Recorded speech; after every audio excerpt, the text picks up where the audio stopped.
there will definitely be additional eruptions in this area. And not just one, but a series of monstrous eruptions. 1,000,000 times more powerful than an atomic bomb. It's absolutely devastating. Everything would be killed.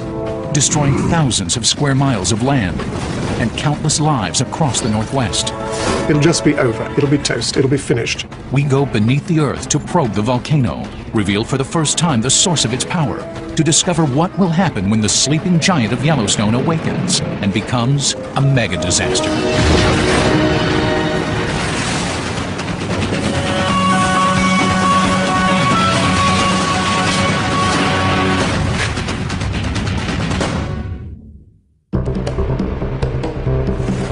The dance of geysers is one of nature's greatest spectacles.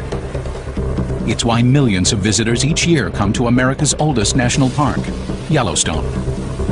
Its spectacular beauty inspired President Ulysses S. Grant to protect these 2 million acres of northern Wyoming wilderness back in 1872, and it's been a haven for outdoor enthusiasts ever since. Its incredible hot springs, bubbling pools of mud, unearthly ponds, and the most celebrated natural feature, the Old Faithful Geyser, are some of nature's greatest wonders. But beneath this primal beauty simmers a hidden threat. 5 miles below the waterfalls and mountain peaks lies the heart of a supervolcano, a constantly moving cauldron of molten rock the size of Mount Everest. Over countless millions of years, it fills with lava to the breaking point. Like a bomb with a hidden timer, it finally explodes. We don't know how long it's going to just sit there before it decides to go off. If sometime in the future it were to erupt, as it has before, the Yellowstone volcano would overwhelm everything within 100 miles and disrupt lives across the globe for years. The first sign of trouble will be increasing seismic activity. The ground would rise as pressure from the molten rock begins to grow. There would be a lot of ground deformation, and then if it was moving up slowly enough, we would actually start seeing large changes in the geyser bases. Finally, the lava would shatter the Earth's surface with an explosion 10 times larger than Mount St. Helens. A hurricane of hot gases would spread out in all directions as the ash cloud reaches 80,000 feet into the air. Already larger than anything man has experienced, this would be just the beginning of a Yellowstone super eruption. Within days, a second enormous eruption would begin, then another. Soon, a ring of monstrous explosions 50 miles wide would be spewing molten rock and burning gases across the landscape. Certainly within 100 miles of Yellowstone, there wouldn't be much that was not destroyed. High in the atmosphere, the ash cloud would surround the planet, sending temperatures plunging. Global agriculture would fall into chaos. How do we know it will happen? Because it's happened before. The evidence is etched into the geologic record of past supervolcanoes. There are 1,500 volcanoes around the world. But there are fewer than 10 supervolcanoes, the ones with the potential to not only destroy the surrounding area, but to create a global disaster. And Yellowstone is one of these supervolcanoes. Imagine something 10,000 times the size of Mount St. Helens. It's almost unimaginable. Unlike a conventional volcano with its crater atop a mountain, Yellowstone's crater is so large it can only be seen from the air. This is the rim of a monstrous crater called a caldera that collapsed into the magma chamber during the last super eruption. It's large enough to hold the city of Los Angeles. People drive 35 miles, 45 miles commuting to work in that. Well, that's the distance across this caldera. And this is only the last of 3 monstrous calderas formed over the past 2 million years. The volcanic history of Yellowstone is really marked by these 3 giant cataclysmic eruptions of the scale that we haven't seen in, history of man, really. The first eruption vented somewhere around 600 cubic miles of material. And if you took all of that and you spread it out over the state of Texas, you'd have about 12 feet thick of deposits. The second eruption was hundreds of times larger than Mount St. Helens, and it's the smallest of the Yellowstone super eruptions. The most recent one, known as the Lava Creek eruption, occurred 640,000 years ago. At the time, early man had yet to arrive on the scene. Exotic prehistoric animals roamed the North American continent. 5 miles beneath the earth, however, A magmatic cauldron 3 times the size of New York City was coming to a boil. There would have been hundreds to thousands of earthquakes, becoming fairly large, so there'd be a lot of shaking as the hot rock was moving up. 1 million tons of molten rock heated to 1800 degrees Fahrenheit pressed its way to the surface. Jets of superheated water suddenly burst through the cracks in the Earth's surface, shooting into the air. Hundreds of geysers were erupting over 500 square miles. We get explosions out of the hydrothermal system that put holes in the ground as big as a mile across. So they're big events. But this was just the overture before the main event. After days of increasing earthquake and geyser activity, under mounting pressure from magma and superheated gases, Yellowstone's last super eruption began. Material may have started to leak out of one side, perhaps forming part of the edge of the fracture zone. As you start to decrease the pressure, it starts to then explode. With the power of a hydrogen bomb, a monstrous cloud of searing ash and melted rock shot into the stratosphere at supersonic speeds. The heavier debris fell back to the ground, turning into colossal pyroclastic flows. It was sort of like a hurricane made up of 800-degree ash and pumice and hot gases. Just wipes things out completely. For miles, these lethal rivers of ash and gas cooked animals alive and brushed forests aside like twigs. They extend actually outside of Yellowstone into Idaho and into the Teton region. Some of this material flowed down and actually covered parts of the floor of Jackson Hole. So these things extend tens of miles away from the actual eruption location. For days, the Yellowstone volcano continued to heave tons of molten debris into the air and devastated the nearby terrain. Then, across the caldera, another colossal explosion. Then another. Eruption after eruption began shooting more and more lava and pulverized rock into the air. Typically, when these eruptions begin, they begin at a single vent, and the event may then get larger, moving out along some sort of a fracture system. Yellowstone had turned into a super eruption. Its devastation would reach around the world.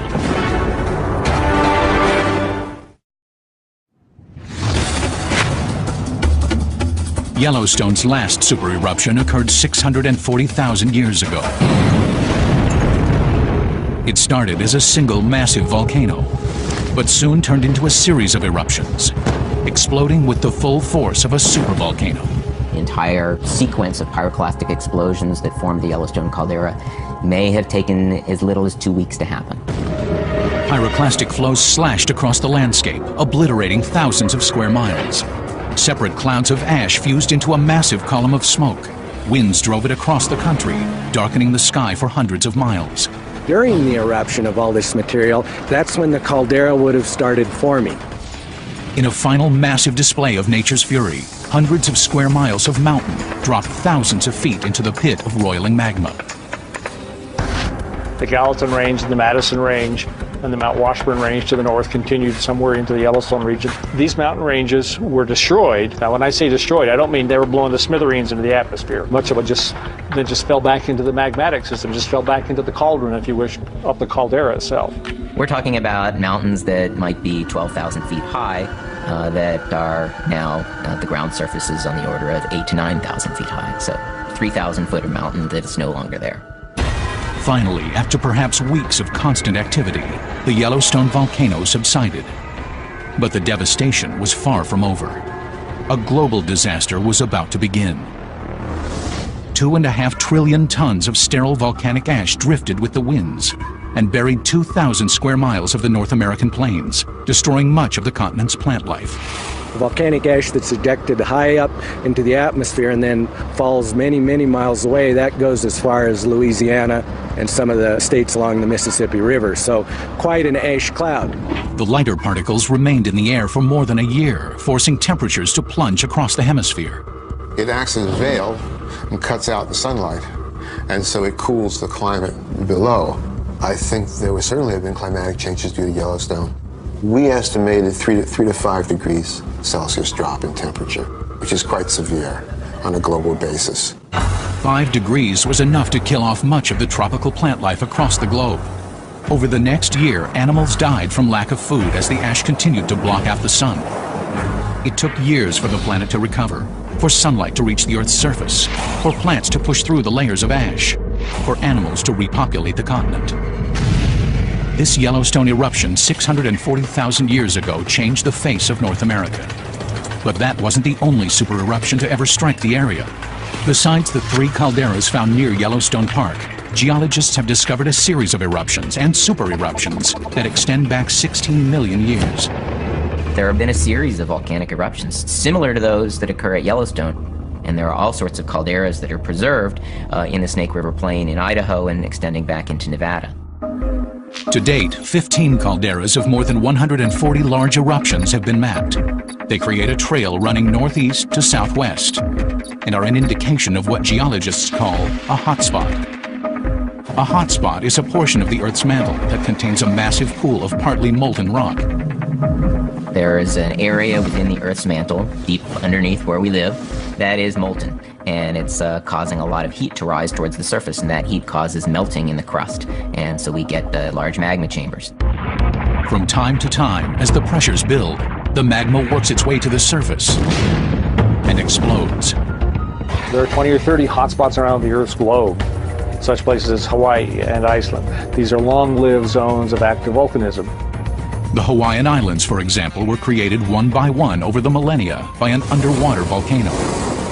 Though it appears as if the volcano had moved along the Earth's surface, in reality, the area of molten rock has remained relatively stationary.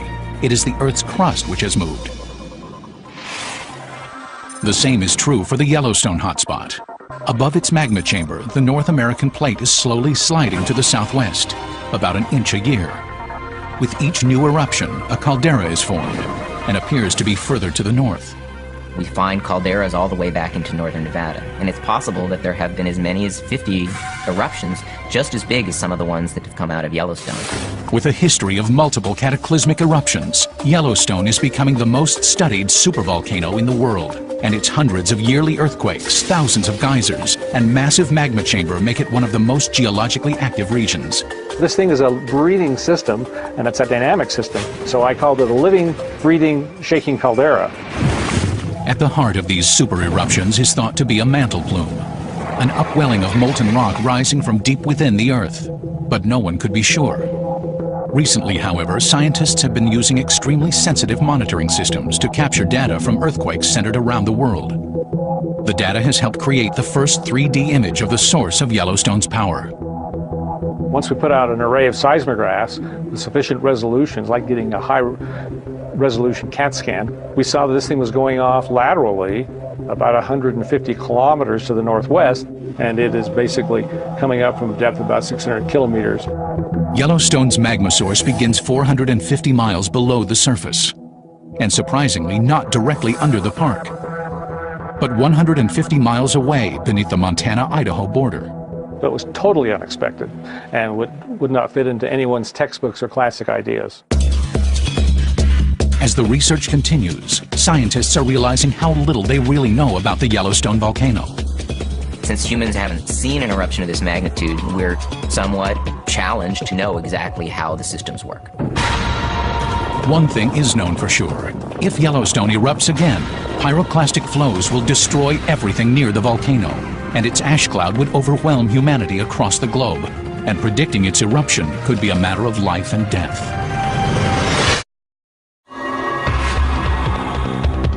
Yellowstone. Its dreamlike natural beauty may, sometime in the future, turn into a nightmare. With little warning, the gigantic volcano could awaken and explode, putting the entire planet at risk. Unlike most disasters, such as tornadoes or hurricanes, which are short-lived and localized, a volcanic super eruption in Yellowstone would have global effects for years.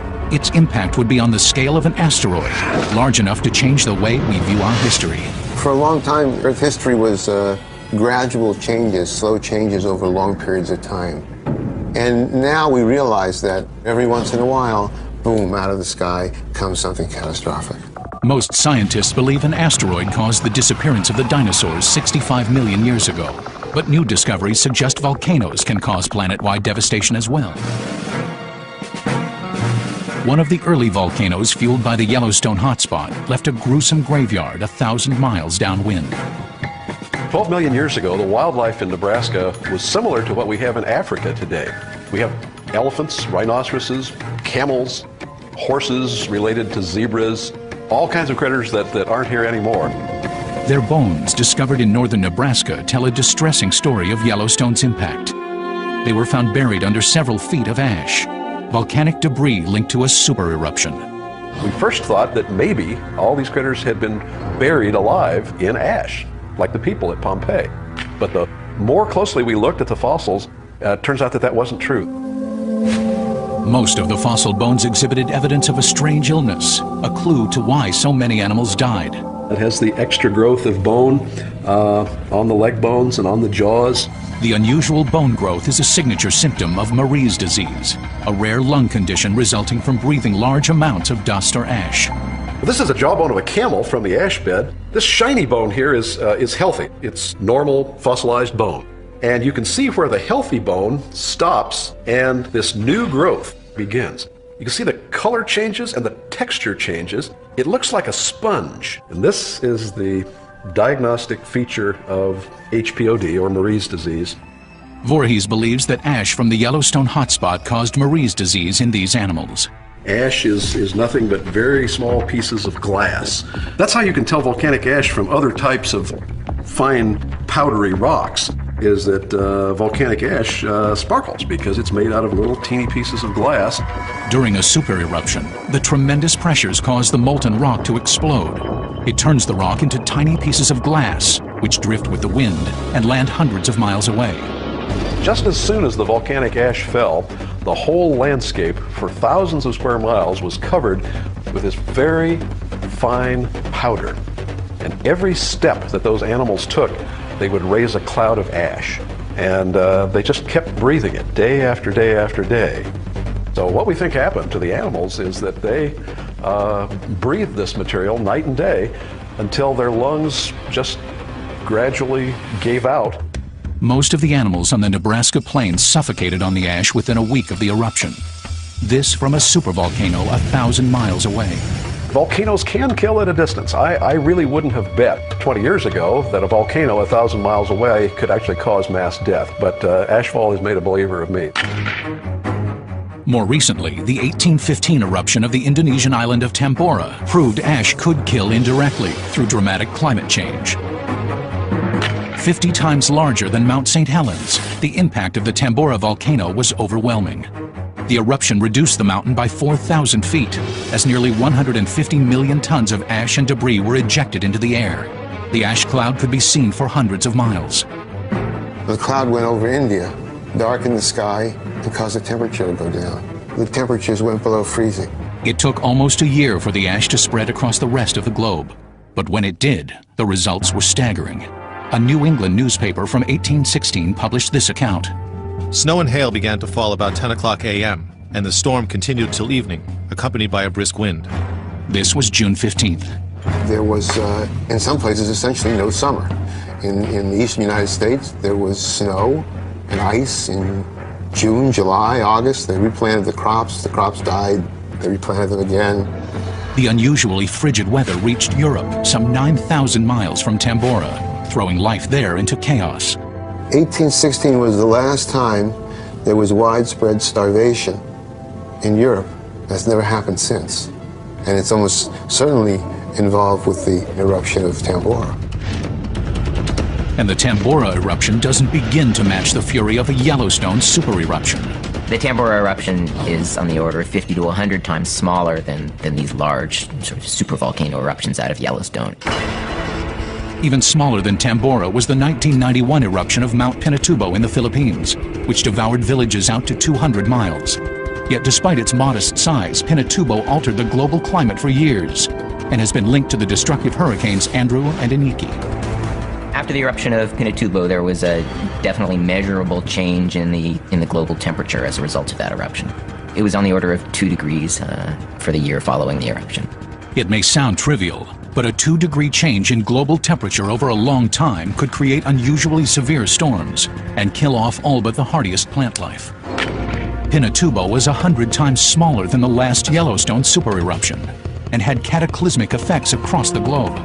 Imagine what Yellowstone would do. In recent geological history, only the colossal eruption of Toba on the island of Sumatra can match the size of Yellowstone. And that eruption some 70,000 years ago may have nearly destroyed the human race. Well, Toba is the largest supervolcano that we know about. There's now a large lake called Lake Toba, which is the hole out of which the eruption came. It likely erupted for 2 weeks, dropping ash 6 inches deep on the subcontinent of India. But Toba's greatest impact was felt halfway across the planet, in Africa. Around the time of the Toba eruption, it's thought the population of early man was catastrophically reduced. It appears a bottleneck or a contraction of the human population occurred, reducing our numbers from possibly hundreds of thousands to just a few thousand.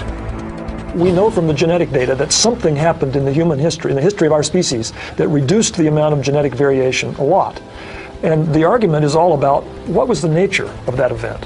One possibility is that there's some catastrophe that happened 70,000 years ago, like the Toba supervolcano, that just wipes out plants and animals and humans all over the earth until there's hardly any of them left. The massive eruption of Toba, more than 25 times larger than Tambora, likely created a catastrophic change in climate.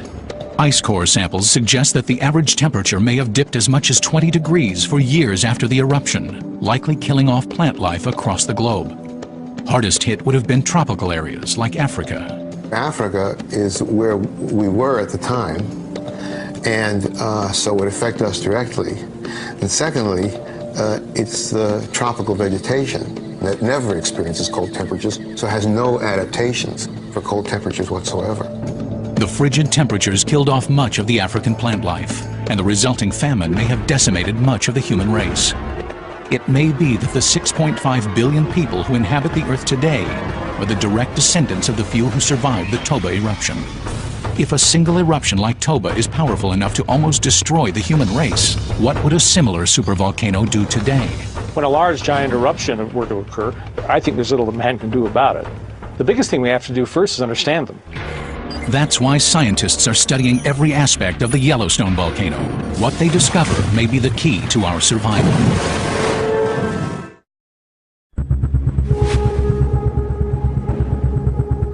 For most of us, Yellowstone National Park is one of our greatest natural treasures. But what lies just below the surface could destroy it all. The sense of scale of the catastrophic eruptions for Yellowstone is very hard to grasp. 640,000 years ago, a supervolcano in Yellowstone devastated the region. Today, scientists monitor the ground movement in Yellowstone to determine if and when another supereruption might occur.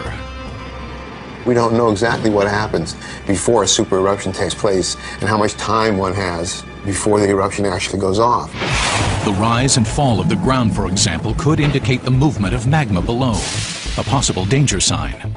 These movements cover very short distances over long periods of time. So scientists have placed throughout the park 12 global positioning satellite monitoring stations that can detect ground movements within a quarter of an inch. Geologists have also gained a bird's eye view of the situation. We use satellites in this case to take pictures of the ground as it's moving over time. And so we can compare two different passes of the satellite that are perhaps a year apart and make a map of how much different spots on the ground have moved. With these tools, geologists have been able to document changes in the caldera. Its constant rising and falling over time. According to recent satellite data, much of the caldera is being lifted up. What we've seen has been uplifting now at rates of 6 to 8 centimeters per year. Those are very high rates. The most dramatic uplift is just north of Yellowstone Lake, in the area geologists call a resurgent dome. And we have within this caldera, these orange areas here, these are resurgent domes. These are areas that are uplifted while the caldera was collapsing and subsiding. Geologists believe that these two areas were lifted up by the magma chamber as the caldera was formed. It's thought that some magma is still inside these domes, holding up these areas. But they couldn't be sure until now. We've seen this model of the Yellowstone magma plume, the tube through which molten rock from the Earth's core reaches the magma chamber sitting on top of the plume. Using similar data, geologists have created this 3D illustration of the magma chamber as it sits below the Yellowstone caldera. This is a three-dimensional image, like a CAT scan or an X-ray of the Earth. Is giving us an image of what we think is the magma system that drives Yellowstone. This U-shaped chamber is thought to contain more than 300 cubic miles of partially molten rock, 100 times larger than Pinatubo's magma chamber, and is just 5 miles below the surface. More importantly, the area of the most dramatic uplift spotted by the satellites is directly above a peak of the chamber. This suggests the magma chamber is expanding, pushing up against the Earth's surface at this peak. The other area of striking ground deformation is near the Norris Geyser Basin, the hottest and most unstable thermal basin in the park. Norris Geyser Basin is one of the most dynamic of the hydrothermal areas at Yellowstone. It's always changing. We're always noticing new things that are happening. Just a few years ago, satellite images showed Yellowstone's greatest rise in this area. Recently, however, it's reversed its direction and is now subsiding. It's not actually within the Yellowstone caldera, yet it's one of the highest temperature thermal areas in the park. And it is possible that there is some magma extending to the north beneath that region.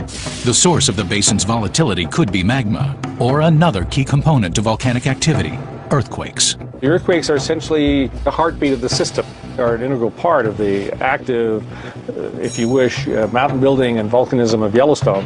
Like smoke and fire, volcanoes and earthquakes go hand in hand. The pressure from the magma, which can explode into a volcano, also forces the ground to shift, causing earthquakes. They can be the telltale signs of an impending eruption. The two main precursors to a volcanic eruption, seismicity and ground deformation, are very carefully monitored in Yellowstone. In this computer model, each red dot represents an earthquake. Typically, hundreds of earthquakes are detected across the park each year. In recent years, the greatest earthquake activity has been centered under two areas of the park. So you can see we have earthquakes that are concentrated on the north side of Yellowstone, coming down through the park, and then out extending on the east side of the Teton Fault right here. What concerns geologists is when a center of earthquake activity overlaps an area of shifting terrain. At the Norris Geyser Basin, that seems to be what's happening. There are dozens of fault lines at this spot. That's very critical because if magma is starting to move up, we would expect to see a bulging in an area and associated earthquakes as the ground starts to crack. The fear is faults that make up the earthquake zone could crack under pressure from the magma below, releasing an eruption. Geologists are also watching the park's geysers, hot springs, and mud pots, looking for drastic changes in temperatures and chemical content. Anything that might indicate a major movement of magma. At the moment, geologists do not believe an eruption is imminent.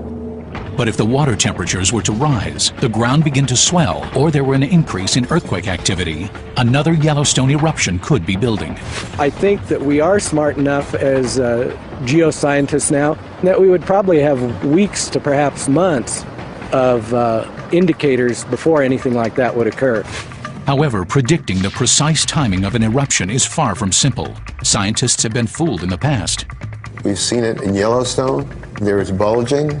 There's vibrations, there's increased seismicity, there's all the things one would expect and go, oh, uh-oh, we're in trouble. And then, nothing. Therein lies the problem. All we can do is monitor the volcano, but it may not be enough to predict a possible eruption. Mount St. Helens was the most scrutinized volcano in history, and it exploded before the area could be cleared, killing 56 people. At Yellowstone, despite its remote location, a giant eruption could put thousands of lives at risk. Remember, we have, maybe 100,000 people per night staying in the Yellowstone Teton system in the summer. This is equivalent to a community of a modern U.S. city that are compacted into this zone of potential eruption, so the exposure is rather high. At Yellowstone, we may be on the edge of a precipice, and the question is not if it will erupt, but how and when. Nothing you can do about a volcano. If it's going to go off, it's going to go off. And the effects on civilization are going to be drastic. We may not be able to prevent an eruption, but when the molten rock begins to move up toward the surface, will all the scientific data warn us in time? Now, using historical records, scientific models, and the latest in computer technology, you will witness the devastation that follows when the giant volcano of Yellowstone erupts. For 70,000 years, the Yellowstone volcano has remained quiet. But sooner or later, its magma chamber will slowly fill with millions of tons of molten rock. Gas pressures will push up toward the surface, bringing the volcano to the breaking point. This is one of the rules of geology that happened in the past that'll happen again in the future. We know there's going to be super eruptions, and probably one at Yellowstone, and it's going to have catastrophic effects. Now, using computer models and the latest scientific information, you will experience what would happen if the largest volcano in North America were to erupt. When that eruption occurs, there is no doubt whatsoever that parts of the northwest of the United States will be completely and comprehensively devastated. It'll just be over. It'll be toast. It'll be finished. The first indications of a Yellowstone eruption will be rumblings heard underfoot as dozens of small earthquakes begin. The ground begins to rise from the pressure of the expanding hot waters, gases, and surging magma. The temblors grow in strength, spreading across the entire rim of the caldera. All the tourists have to be cleared from the park. Officials send out warnings to towns within a 100-mile radius, the danger zone of a Yellowstone super eruption. The cities of Bozeman, Montana, and Cody, Wyoming prepare for the worst. Throughout the park, new cracks in the ground release huge geysers, spouting superheated water hundreds of feet into the air. The earthquake shaking itself will create fractures and cracks, allowing more material to come out. The last of the tourists and park personnel must rush to leave the park, trying to reach a safe distance some 100 miles away before the caldera lets go. They may not have enough time. Lava first appears, oozing out of cracks in the surface. Then, steam and ash explode hundreds of feet into the air. But instead of this relieving the pressure, it pushes the volcano over the edge. The magma contains a lot of gas, and if you're able to depressurize the system rapidly, then the magma will lose its gas explosively and you can have a very, very large eruption. From 5 miles below the surface, molten rock heated to 1,200 degrees bursts into the air. It begins to erupt, and you see these flows coming out sideways, and there's nowhere to go. Like a hurricane of ash, pyroclastic flows rip along the ground at 100 miles per hour. For those who left the park within the past half hour, their luck has run out. 50 miles away, the 30,000 residents of Bozeman, Montana watch in horror as the plume of ash and rock reaches into the sky. If they know anything about Yellowstone's past, they'll know they have little time before their city is devastated. The pyroclastic flows may go out as far as 50 to 100 miles away from the volcano. And so you'd see the pyroclastic flows coming across ridge after ridge after ridge, and then finally hitting where you are. So locally, regionally, it's absolutely devastating. Everything would be killed. The sky begins to darken as the ash cloud obscures the afternoon sun. The material is going to explode, violently to the surface, and the material's coming out at supersonic velocities. The finer materials go 50, 60, 80,000 feet into the atmosphere. Then, a second eruption begins on the other side of the caldera. Then another. It is no longer a simple volcanic eruption. Like it did hundreds of thousands of years ago, Yellowstone builds into the largest eruption known to man. The giant cauldron of magma spews 1 million tons of melted rock thousands of feet into the air as several volcanoes continue to erupt. Wave after wave of burning ash and debris destroy everything in their paths. With so little warning, nearly 400,000 people are at risk. And it gets worse. Material falls back onto the surface of the earth, and so you get ashes that are maybe 10, 20, 30 feet deep around Yellowstone. A brilliant summer afternoon begins to look like a blustery, snowy night. The weight of the falling ash collapses roofs across the states of Wyoming, Idaho, and Utah, killing thousands, while a cloud of lighter ash 1,000 times larger than the one produced by Mount St. Helens drifts eastward with the wind. There's so much ash put into the atmosphere, and it gets distributed so globally that it would cause disruption to air traffic, not just near the scene of the eruption, but really globally for a period of time. The ash goes in the jet engine and becomes ceramic and coats the jet engine. And there have been horrifying descriptions of airplanes just losing their power and diving while the pilots try to figure out what to do to start the engines again. Air travel grinds to a halt as the ash cloud reaches the upper atmosphere. And then, the deadliest part of the Yellowstone eruption begins. There's lots of ways you can die in a pyroclastic eruption. And one way is to inhale the stuff and inhale these sharp pieces of glass. They attack the lungs, they attack the bones, they kill you from the inside. Across the country, masks are supplied to protect people against the ash. But farm animals have no protection. Within weeks, vast numbers of the country's livestock die, like the animals that roam the Nebraska plains 12 million years before. And volcanic ash covers much of the Midwest farmland. You can't grow anything in that ash. Fresh volcanic ash is sterile, like Mount St. Helens just after the eruption. And so it wipes out the breadbasket of the world, breadbasket of Canada, breadbasket of the United States. And the effects could last for years. Recovery is going to be a long process. So where does food come from in the meantime? I don't know. Millions of people could die from starvation related directly to the ashfall in America's Midwest. Countless more would suffer as the ash cloud drifts across the globe, dramatically changing our climate. It's quite likely that the climatic effects would be much worse than humans had experienced in the last couple hundred years. The Toba eruption suggests that ash particles would remain in the atmosphere for 6 years, radically cooling the planet. It could mean snow in June, frost in August, and the killing off of crops for years to come. Imagine 6 years without a growing season.